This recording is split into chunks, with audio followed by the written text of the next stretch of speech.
Saudara, Majelis Hakim Pengadilan Negeri Kudus, Jawa Tengah menjatuhkan vonis pidana sosial kepada anggota DPRD Kudus karena dinyatakan bersalah melakukan perjudian. Vonis ini mendapat sorotan publik karena baru pertama kali diterapkan Pengadilan Negeri Kudus sejak berlakunya KUHP baru.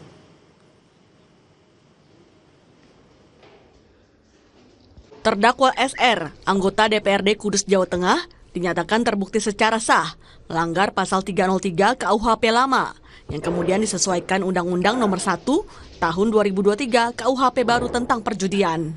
Majelis Hakim menjatuhkan pidana penjara selama 4 bulan, lalu diganti kerja sosial selama 60 jam. Pidana kerja sosial wajib dilaksanakan selama 20 hari berturut-turut dengan durasi 3 jam setiap hari di Balai Desa Karangrowo, Kabupaten Kudus. Ini adalah putusan perdana sejak berlakunya KUHP baru dan diterapkan di Kabupaten Kudus.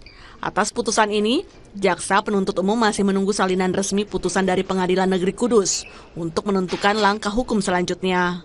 Meski demikian, Kejaksaan menegaskan siap melaksanakan eksekusi apabila putusan telah berkekuatan hukum tetap.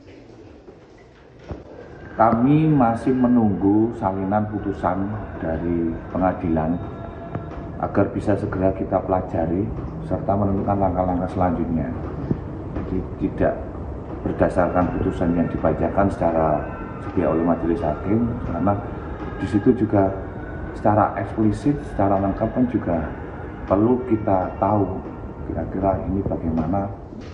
Sementara Majelis Hakim menegaskan apabila terpidana tidak melaksanakan sosial sesuai putusan, maka pidana penjara diberlakukan kembali. Iwan Miftahudin, Kudus, Jawa Tengah. Seorang dosen di Madiun, Jawa Timur mengoleksi ribuan perangko bertema anggrek. Tema anggrek dipilih karena kecintaan sang kolektor terhadap tanaman anggrek. Informasinya usai jeda, saudara.